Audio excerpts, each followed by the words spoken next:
আপনারা এখন দেখছেন সনাতন মিডিয়া প্লাস। চ্যানেলটিতে নতুন হলে এখনই সাবস্ক্রাইব। দুটো কি, একটা হিংসা আর একটা নিন্দা, একটা হিংসার শিং আর একটা, এই দুটো শিং যতদিন পর্যন্ত কেটে না দেওয়া যাবে ততদিন পর্যন্ত যতই মালা জপ করেন, যতই তিলক ধারণ করেন, যতই যা করেন না কেন কোনো কাজ হবে না। হবে? রাধে রাধে হবে কি? মাঝে মাঝে কথা বলবেন কি? এই কথা বলার সাথে সাথে উঠে সাধুরে যেটা উঠে যাবে বলবো ওই যে ওই দলের লোক আর নাই আজকে সাধুকে। জয় শ্রী রাধে রাধে। ছাড় হবে না, কৃষ্ণ ছাড় দেয় কিন্তু ছেড়ে দেয় না। আরে সবই দেখবানে পরে হবে, একটু তাই নেই।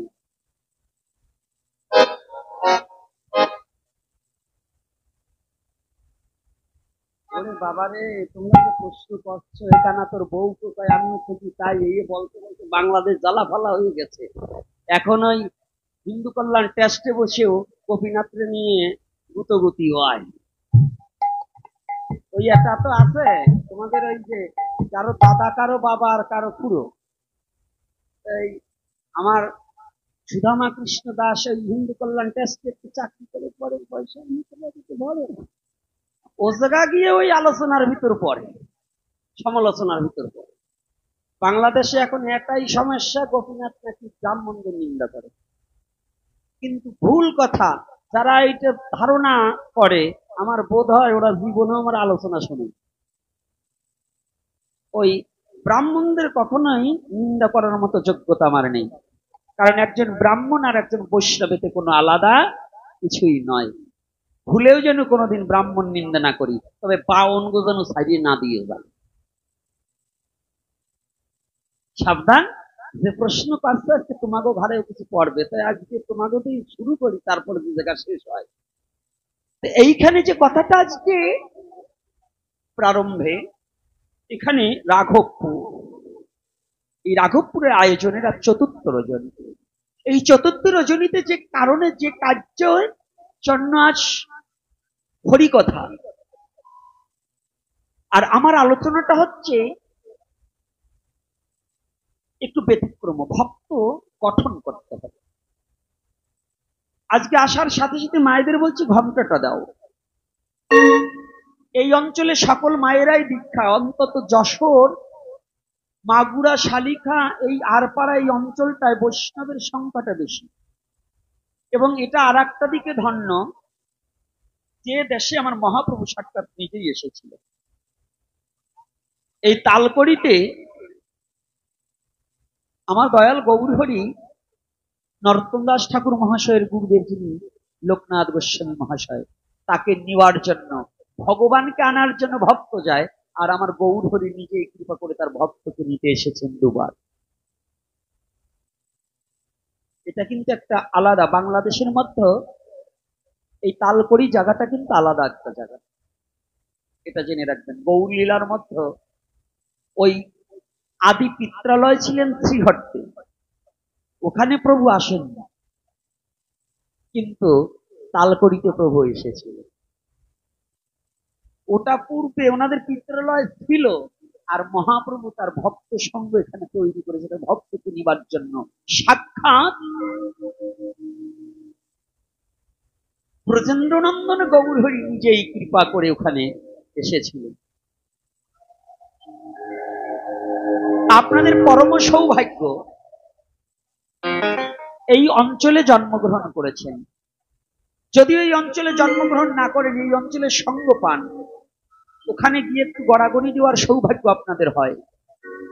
তবে আমার দুঃখ, গোপীনাথ আসার আগে মায়েদের মস্তকে কাপড় কেন ঠিক মতো কাপড়টা দিয়ে মস্তকে ঢাকা হলো না। আমাদের শিক্ষা, আমার আজকে আমার দাদাকেও একটু বলে যায়, কারণ বলবো এই কারণে, পাত্র বুঝে দান করিস তুই, সাধ্য রাখিস শূন্য, ওই দানেই তোর হতে পারে যত কিঞ্চিত পুণ্য। সনাতন ধর্ম পৃথিবীর শ্রেষ্ঠ ধর্ম, সনাতন ধর্ম আর্য মহর্ষিদের ধর্ম। সনাতন ধর্ম আদি সভ্যতার ধর্ম, সনাতন ধর্ম আদি সভ্য জাতির ধর্ম, সনাতন ধর্ম আদি শিক্ষিত জাতির ধর্ম। পৃথিবীতে কোথাও যখন কোনো আক্ষরিক জ্ঞান ছিল না, একমাত্র সনাতন ধর্মে গুরুকুল ব্যবস্থা ছিল। ছিল কিনা? কথা বলতে হবে, কি ছিল? যুবক বাবারা দাঁড়িয়ে থাকলে কাজ হবে না, বসো, তোমাদের জন্য আসা, এই বুড়োর পাটার জন্য আসি না। যুবকদের জানতে হবে বাংলাদেশে এমন কোন দিন নেই যে দু একটা ধর্মান্তরিত না হচ্ছে, এমন কোন দিন নেই। এই ধর্মান্তরিতটা হচ্ছে দুটো কারণে। মধ্যবিত্ত সময় এই বাংলার বুকে অন্য ধর্ম ছিল না, একটাই ধর্ম ছিল সনাতন। এই একমাত্র আমাদের সনাতন ধর্মের অত্যাচারে, একটা হচ্ছে বাউনের অত্যাচার, ব্রাহ্মণদের নয়, আর জমিদারি অত্যাচারে মানুষ ধর্মান্তরিত হয়েছে, আর এখন বর্তমানে সাধুদের অত্যাচারে মানুষ ধর্মান্তরিত হতে চায়। এর কারণ হচ্ছে এই সাধুদের মধ্যে এত হিংসা দেখে দেখে আমরা কোনটা করব, পথ হারিয়ে পথভ্রষ্ট হয়ে যাই। এই সরলতার সুযোগ পেয়ে অন্য ধর্ম, ভিন ধর্ম, অহিন্দুরা এই সুযোগ পেয়ে কোমলমতি ছেলে মেয়েদের মতো সনাতনী কিছু ভালো কিছু করতে গেলে মন্দ কিছু জুটবেই তো, ভালোটাকে কুড়িয়ে নিও, মন্দ নিলে ঠকবেই তো, তাই তো? থাকবে না? দুর্গার এক রূপ কালী, কালী শিব ঠাকুরকে পাড়াই ধরছে। ওই দিয়ে দেখলো মেয়ে ছেলের কিছু শক্তি আছে, আমাদের ধর্মে ভালো একটা কায়দা আছে, কয় কি, কয় দেখো নাই কালী শিবকে পাড়ায় ধরছে। কি কথাটা বুঝতে হবে, আমিও আমার স্বামীকে পাড়ায় ধরবো, তাই তো? এইটা শিখবেন, দেখবেন বলবে, এরকম মাথায় ঢুকিয়ে দেবে। কিন্তু কেন আমাদের সনাতন ধর্মে তুমি দেখতে পাওনি স্বামী নিন্দা শ্রবণ না করতে পেরে সতী তার পিত্রালয়ে দেহ ত্যাগ করেছিল? করেনি? আয় অরুণ বাবা, করছি কিনা? সতী তার নিজের দেহটাকে পরিত্যাগ করেনি। কোন কারণে? পতি নিন্দা সইতে না পেরে সতী তার নিজ দেহটাকে পরিত্যাগ করেছিলেন। এটা সনাতন ধর্মের কতটা বৈদিকতা, এই সনাতন ধর্মের কতটা জানা। এই দুর্গা পূজার মধ্যে এই কাজটাকে না করে দুর্গা পূজার ড্যান্স শুরু করেন, কিন্তু দুর্গা পূজার এই দুর্গার মাহাত্ম্যটাকে কখনো কোনো পুরোহিত, কখনো কোনো ওই যারা পুজো করছে ভক্ত, তারা ওইটাকে ব্যক্ত করছে না, করছে। আজ অবধি কোনো দুর্গা পূজার সম্মুখে দুর্গা পূজা কেন করা হয় এই তত্ত্বটা উপলব্ধি করানো হয়? কোন পুরোহিত করে, চণ্ডীপাঠ পর্যন্ত বন্ধ হয়ে গেছে। এখন একজন ব্রাহ্মণে পুজো করে, একজন ব্রাহ্মণে পুজোই করবে না, চণ্ডীপাঠ করবে। আর আমাদেরও দোষ আছে, বলবো না, থাক, বললে আপনারা কষ্ট পাবেন। আবার আর আগামী দিন আমার বিল্লমঙ্গল বাবা আসছে, তারে প্রশ্ন করবেন, সে বললে দেবে, বলতেই হবে। ভাবছেন নাকি আমি না বললে যাব? আমি কি না বলা লোক? দেখলাম আপনাদের লোভ আছে। এখন দেখুন, এই যে দুর্গাপুজোতে আমাদের একটা দোষ আছে, আমরা যত সহজ করতে চাই তত আমাদের ধর্ম সহজ করতে করতে এখন এমন একটা জায়গায় এসে দাঁড়িয়েছে, এখন ধর্মের অস্তিত্ব রক্ষা করা বড় কঠিন হয়ে দাঁড়িয়েছে। কি সহজ? একটা দুর্গাপূজায় যা যা লাগবে, আমার বাবা মারা গেছে, ওই অরুণের বাবা মারা গেছে, শ্রাদ্ধ যদি করতে হয়, অরুণ বলবে ঠাকুর মশাই যা যা লাগবে আপনি নিয়ে আসবেন, আমি টাকা ধরে দিয়ে দেব।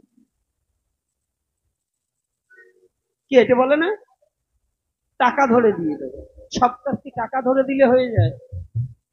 হ্যাঁ, ওই যে ঠাকুর মশাই যেটা আনবে, অন্তত 50 বার শ্রাদ্ধে ওই গামছা চলছে, ওই গামছাই নিয়ে আসবে। আচ্ছা বলুন তো, একটা পাঠা কয়বার বলি হয়? ভালো করে বলুন, আপনার কথা সে পাঠা বলি হয় না? হ্যাঁ হয়, এ দেশেও আছে। যাক, পরে বলছি। তাহলে একটা পাঠা যদি একবার বলি হয়, তো একবার শ্রাদ্ধে দান করা বস্তু আবার কি দান করা যায়? বাবা যায়। আমরা যে বলি আমরা ব্রাহ্মণকে ঠকানো বুদ্ধি কি কর্তা আপনি আনেন, অর্থাৎ আমার ওইখানে 13,000 লাগতো, আমি 3,000 পার। এক, ওই যে আজকে আমি একটা পাঠের মধ্যে বলেছিলাম যে বর্তমান নামটা দিয়েছি ভারতে হিরণময় বাবা, ওইকে বলে হাসাহাসি করছে, আমাকে বুকে জড়াই ধরে বলছে বাবা নাম একটা দিচ্ছেন কায়দা মতো নাম। বলছে কি বলে ওই কোম্পানির নামটা খুব ভালো হয়েছে। আজকে আমার জেঠুমনি বলতেছে বাবা কি যে ওই নামটা কায়দা মতো নাম হয়েছে। বলছে কেমন? আমি বলছি এই যে দুর্গাপূজায় যে আমাদের দেখবেন কোম্পানি খুলেছে, এই কোম্পানির নাম রাখছি উলঙ্গ বাহার দুটি। কারণ এই যে আমাদের সনাতন ধর্মের যে সংকীর্ণতা মন, কোন সাধুগুরু বৈষ্ণবে এবং ভগবান সেবার নিমিত্তে এত সংকীর্ণতা, গ্রামের মাতবার কে, এমপি কে, চেয়ারম্যান কে ঘুষ দেবে, ভালো মন্দ খাওয়াবে, বাড়িতে খাসির মাংস রান্না করে খাওয়াবে, অথচ বৈষ্ণবকে একটু শাক ভাত দিলে হয়ে যায়। কিন্তু বৈষ্ণবকে খাওয়াতে গেলে ওনাদের বাজারে দিয়ে হিসাব করে সবচেয়ে কোনটা কমা দামি সবজি আছে ওইটা আনে। পরে কিনা বলুন? সবাই না, শতকরা 95 আমার নিজে চোখে দেখা। যদি পুজোর জন্য কোনো ধুতি কিনতে যায় সবচেয়ে কমাটা আনে, আর বিয়ার জন্য ভালোটা আনে কিনা। গামছা ঘটে দেবে, ওটা তো ঘটে লাগবে এতটুকু আনে, যদিও একখান বড় আনে, যাবার সময় তার কুসাই ওইখানে আমার ছেলে রেডি হয়ে কি বলে কিনা। এইটা কি সনাতন ধর্মের নিয়ম? যে বস্তু দান করা হয় সেটা গার্হস্থ্য বস্তু রাখলে সেই পাপ গ্রহণ করা হয়। জানিয়ে রাখবেন, যে বস্তু দান করা হবে, যে দানটাকে নিজে গ্রহণ করা যাবে না, নিজে পরিধান করা যাবে না, নিজে ব্যবহার করা যাবে না, ওই বস্তু কোনো ব্রাহ্মণকে, কোনো বৈষ্ণবকে, কোনো ভিখারিকেও দান করা যাবে না। ভিখারিকে পর্যন্ত নয়। যদি কোনো জমিদার বড় ভুরি ভোজের আয়োজন করেছে, সনাতন ধর্মের নির্দেশনাটা কি শুনে যান। এত সস্তা সনাতন ধর্ম নয়। শুধু চাল আর ডাল খিচুড়ি রান্না করে খাওয়ালেই বৈষ্ণব সেবা দেওয়া যায় না। শ্রীগাল পুকুরের খাবার জোগাড় করা যায়, কিন্তু বৈষ্ণবের সেবা চাল ডাল আর টাকা হলে বৈষ্ণবের সেবা দেওয়া যায় না। বৈষ্ণবের সেবা দিতে হলে প্রেম আর ভক্তি থাকতে হবে। যেখানে প্রেম যোগ ভক্তি না আছে, চাল ডাল কোটি কোটি টাকা খরচ করলেও কখনো সাধু সেবা, ভক্ত সেবা, বৈষ্ণব সেবা দেওয়া যায় না। আর প্রথম কারণটাই হারিয়ে গেছে আমাদের মাঝ থেকে। আমি প্রায় প্রায় বলছি, কিন্তু সেটাও এই অঞ্চলে এসেও দেখছি না। আজকে সম্মান করেছে, কিন্তু এটা নয়।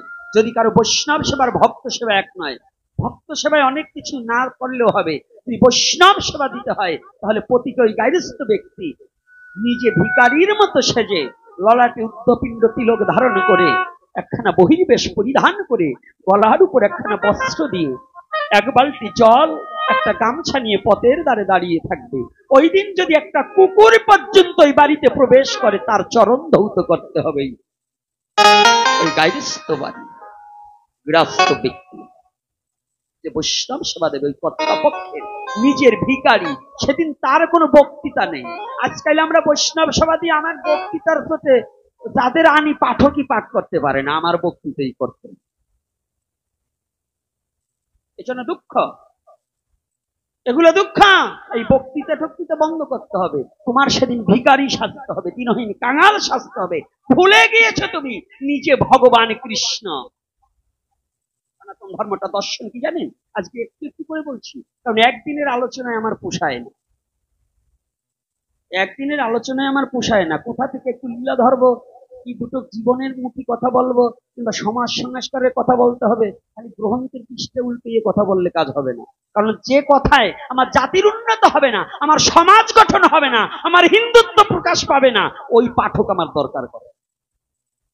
আমার দরকার তাকে যার বলিষ্ঠ কণ্ঠ নয়, শুধু যে কথা বললে পরে জাতীয়তা চেতন শক্তি, জাতি শক্তি পাবে।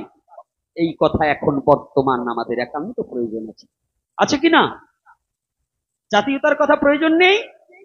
আমি কোন জাতি? ধর্ম আমার সনাতন, কিন্তু জাতি আমি হিন্দু। হিন্দু মানে কি?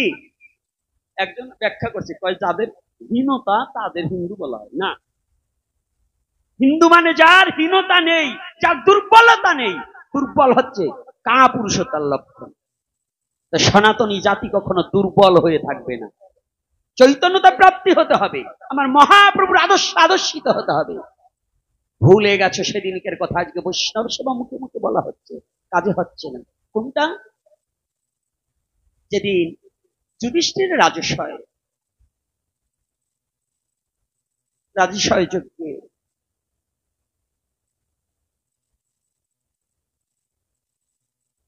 যুধিষ্ঠিরের যেদিন রাজ অভিষেক হয়ে গেছে, সমস্ত সাধুগুরু ভক্তের সেবার আয়োজন করেছে। সেদিন জানেন অনেক রাজঋষি মহর্ষি সকলেই উপনীত হয়েছে। সবাইকে থারে থারে, রাজার তো কর্মচারীর অভাব নেই, কাজ বুঝিয়ে দিয়েছে।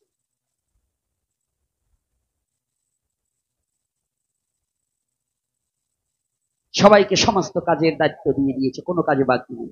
ভগবান কৃষ্ণ ছুটে গিয়েছে, দাদা দাদা। প্রশ্ন থাকবে, অহিন্দুরা থাকলে প্রশ্ন করবে, আপনাদের ভগবান যদি কৃষ্ণ হয়, সে আবার দাদা বলল কেন?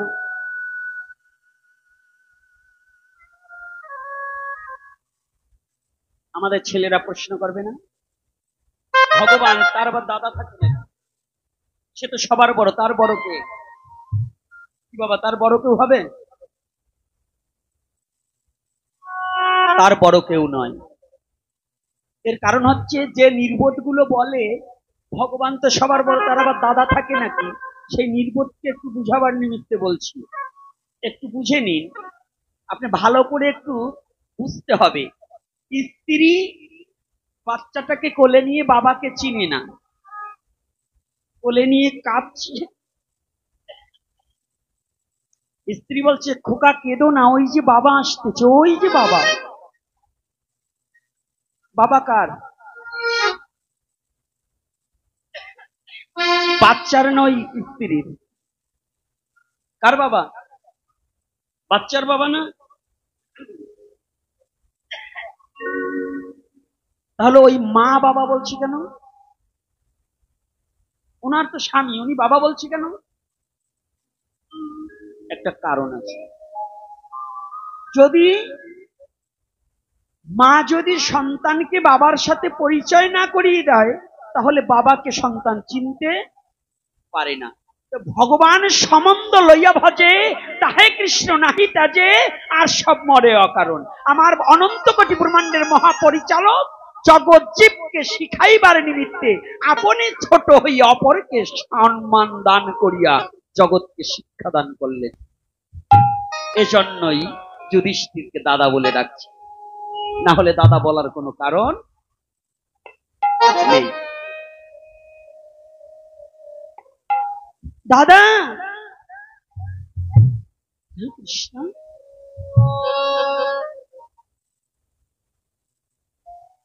আপনি এত সুন্দর একটা যজ্ঞের আয়োজন করেছেন, সবাইকে সব কাজ দিলেন, আমাকে একটা কাজ দিলেন না?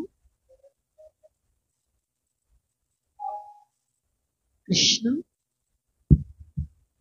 না না, আমার এই রাজসূয় যজ্ঞে যে যে কাজ প্রয়োজনে সমস্ত কাজ দেওয়া হয়ে গেছে, সবাই কাজের লোক আছে, তোমার কোনো কাজ করতে হবে না। আর তোমার কাজ করবে, কোনো কাজ তো বাকিই নেই। না না দাদা, একটু ভেবে দেখুন, যদি একটা কাজ বাকি থাকে।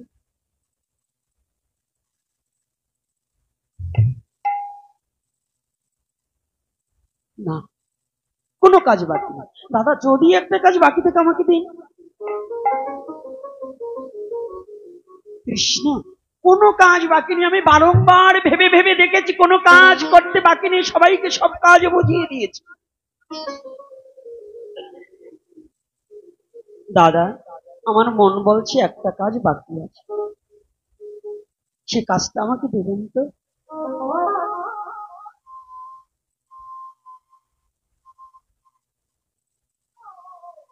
কৃষ্ণ, যদি কোনো কাজ বাকি থেকে থাকে, আমি কথা দিলাম, যদি কোনো কাজ বাকি থেকে থাকে আমি সেটা তোমাকে করতে দেব।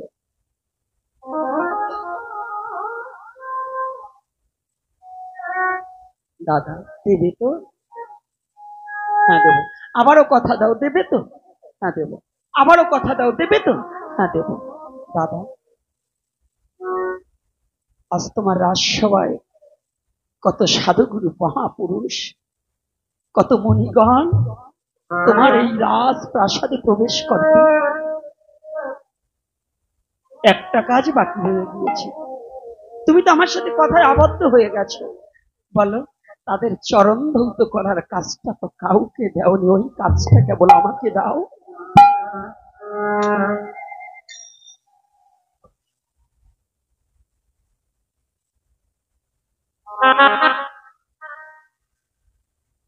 ভগবান কৃষ্ণের মনে পড়ে গিয়েছে,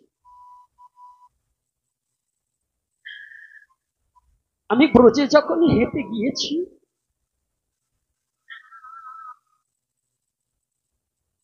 আমি যখন ব্রজের পথ দিয়ে হেঁটে গিয়েছি, পিছন পানে তাকিয়ে দেখতে পেয়েছি ওই ব্রজঙ্গনাগণ, ব্রজ রাখালগণ আমার পদচিহ্ন দেখে দেখে ওই ব্রজের পদধূলি তাদের সর্বঙ্গে লিপন করত।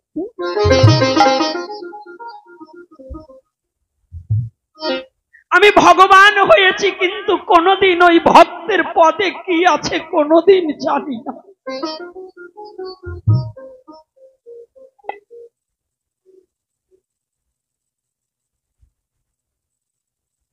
আজকে আমার সেই সুযোগটা এসেছে, ওই কৃষ্ণ বলা পাখিদের চরণ ধোয়াবো।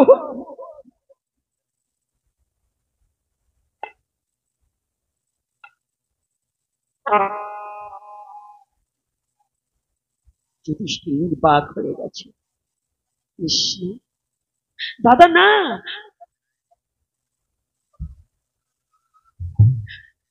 আমি অনেক দিন হইতে বড়ই আশায় বুক বেঁধে বসেছিলাম,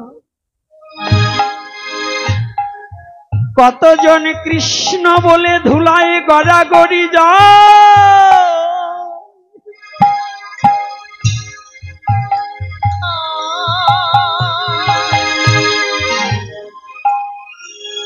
কৃষ্ণ বলে কেঁদে আর ওই আমার চরণ ধুলায় কত আনন্দ পায়।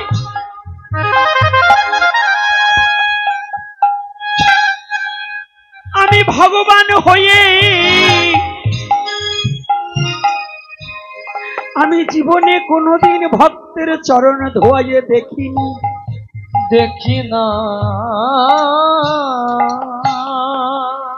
আজ আমার চিতে জেগেছে,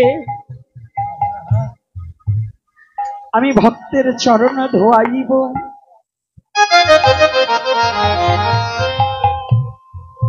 আজকে ভগবান কৃষ্ণ ছদ্মবেশ ধারণ করেছে,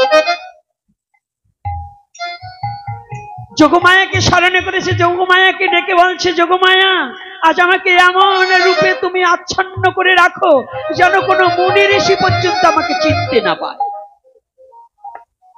কোন যোগী ঋষি পর্যন্ত যেন আমাকে চিনতে না পায়। যদি কেউ আমাকে চিনে ফেলে তাদের চরণ সেবা তো আমাকে করতে দেবে না।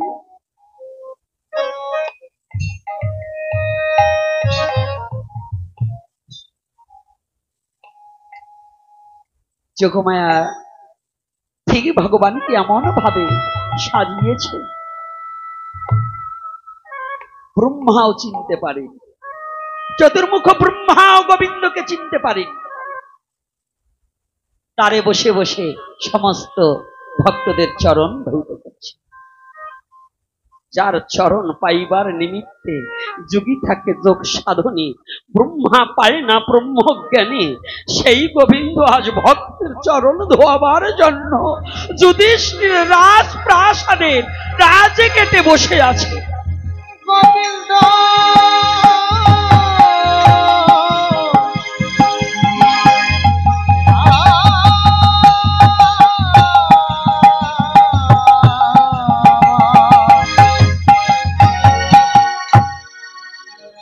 গোবিন্দ দূর হতে বৈষ্ণব জগতের শ্রেষ্ঠ বৈষ্ণব চূড়ামণি শিব ঠাকুর ভোলানাথ, দূর হতে ভোলানাথ। গেটে যে ব্যক্তি আছে একে তো কোনোদিনই দেখিনি। আপাদ মস্তক যখন দর্শন করেছে আমার গোবিন্দ হঠাৎ করে চরণের উপরে চরণটা রেখে যখন বসেছে না, ওই একটা চরণ চিত হয়ে গেছে। দূর হতে শিব ঠাকুর ওই চরণ চিহ্ন দর্শন করেছে।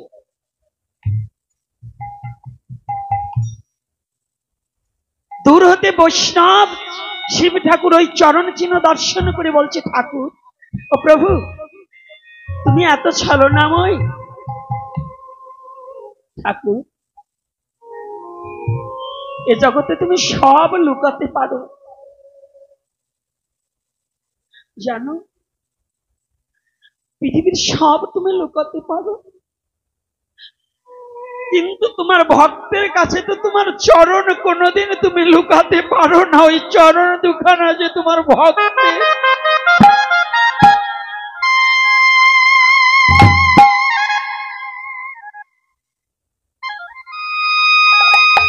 ও প্রভু, জগতে জানো সব লুকাতে পারলেও তোমার চরণ দুখানা কোথাও তুমি লুকাতে পারবে না। একই ঠাকুর, তুমি নিজে আজ বসে বসে চরণ ধোয়াচ্ছ। না না না, আমি এই দেবতা সেজে যাব না, আমি সবার চেয়ে নিকৃষ্ট রূপ নিয়ে আছি, এই রাজপ্রাসাদে গ্রহণ করে।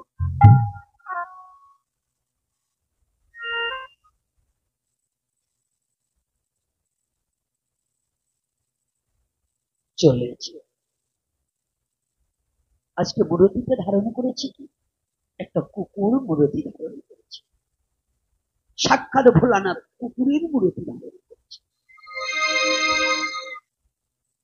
ভগবান তো সমস্ত অন্তরের কথা জানে। ভগবান যখন ভোলানাথ কুকুরের মূর্তি ধারণ করে এসেছে, ভগবান বুঝতে পেরেছে। ভগবান মনে মনে হাসছে আর বলছে, ভোলানাথ, আজকে সবাই আমাকে কৃপা করলো, তুমি কি কৃপা করবে? আজকে তোমার মতো ভক্তের কৃপা কি আমাকে করবে না? বিশ্ব জগৎ পবিত্র হয় হরি নাম করে, আর আমি হরি পবিত্র হই ভক্তের চরণ ধুলি পেয়ে।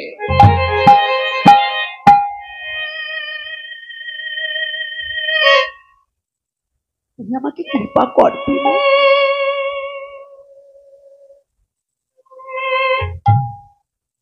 আমাকে তুমি কৃপা করবে না?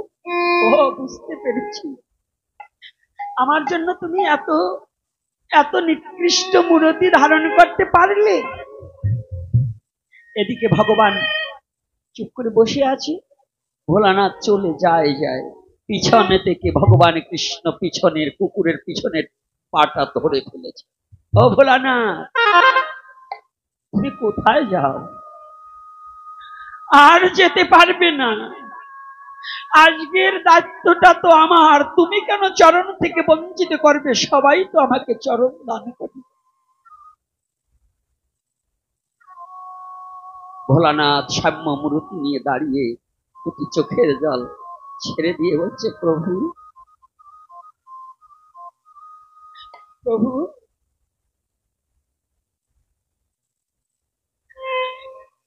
তোমার চরণের দাস হওয়ার মতো যোগ্যতাও নেই, আর তুমি আমার চরণের সেবা করবে? আমার গোবিন্দ বলছে, ভোলানাথ, ও ভোলানাথ, আমি শুধু ভক্তকে ভালোবাসি না, যদি বিশ্ব জগতে কোনো ভক্ত একবার আমাকে ভালোবেসে হ্যাঁ কৃষ্ণ গোবিন্দ বলে, যদি আমার চরণে কেউ আত্মসমর্পণ করে, জানো আমি কি করি? আমি ভগবান হয়ে ওই ভক্তের চরণের দাস হয়ে যাই। জানো ভোলানাথ, আমি ভক্ত চরণ বড় ভালোবাসি।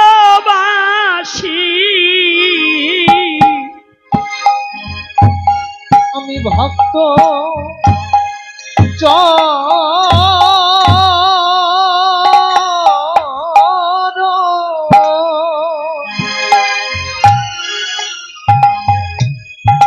বড় ভালোবাসি।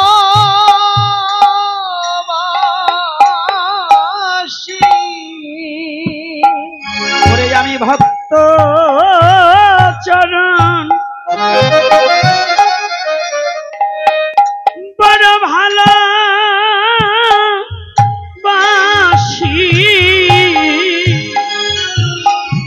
আমি ভক্তের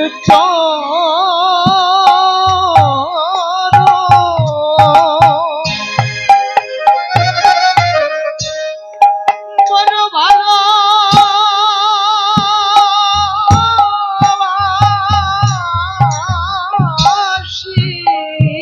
ওরে একবার দাও দাও তোমার ওরে চরণ ধুলি, ভক্তের চরণ বড় ওরে ভালোবাসি। ভক্তের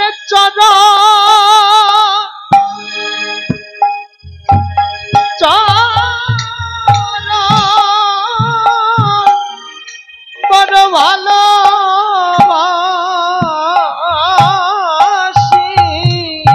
বলি একবার দাও দাও তোমার, বলি দাও দাও দাও দাও তোমার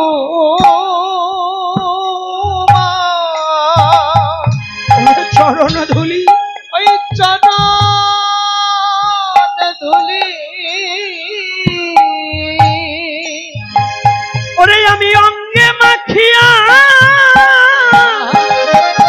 আর কিছু শিরে তুলি, একবার দাও দাও ভক্ত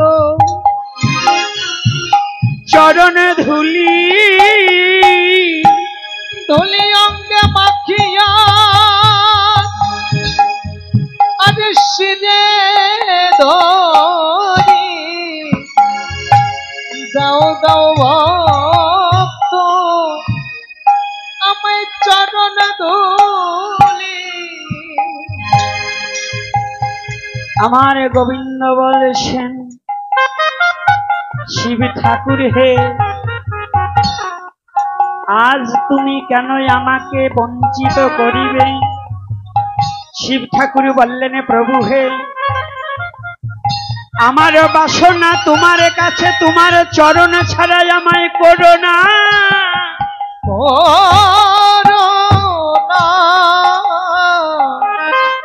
আমি যতবার আমাকে তুমি কৃপা করে আনো, ততবার যেন আমি তোমার সঙ্গ পাই। সেদিন শিব ঠাকুরকে কথা দিলেন, হে শিব ঠাকুর ভোলানাথ, আমার কথা শোনো, আগত কলির যুগ, সে যুগে আমি যাব গৌরাঙ্গ হইয়া।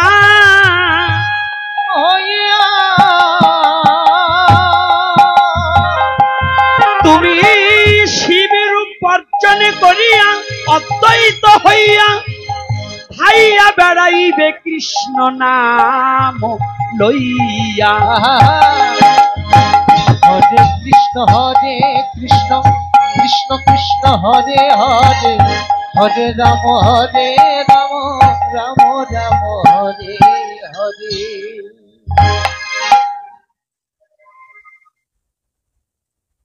জয় নিতাই। বোঝা গেছে তো কথাটা? শিব ঠাকুর তিন যুগে এক রূপে ছিল, সত্য পিতা দাপর। শিবের অন্য কোনো মূর্তি হয়নি। আর কলির যুগে মূর্তি চেঞ্জ করে কে হয়েছে? অদ্বৈত ঠাকুর। অনেকে বলে বৈষ্ণবরা বলে দেবতার পুজো করে না। এই না খাওয়া চণ্ডীকে কি বলবো, ওরা বোঝে। আমরা অদ্বৈতকে পুজো দিলে পরে শিক্ষা করে পুজো হয়ে যায় না বাবা? শাস্ত্র কি মিথ্যা বলছে?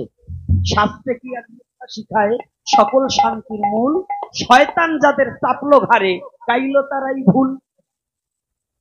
শাস্ত্রে সত্য কথা বলছে, কিন্তু যেগুলোর ঘাড়ে শয়তান চাপছে ওরা ভুল ভাল বকে সনাতন ধর্মের নিন্দামন্দ করে যাবে।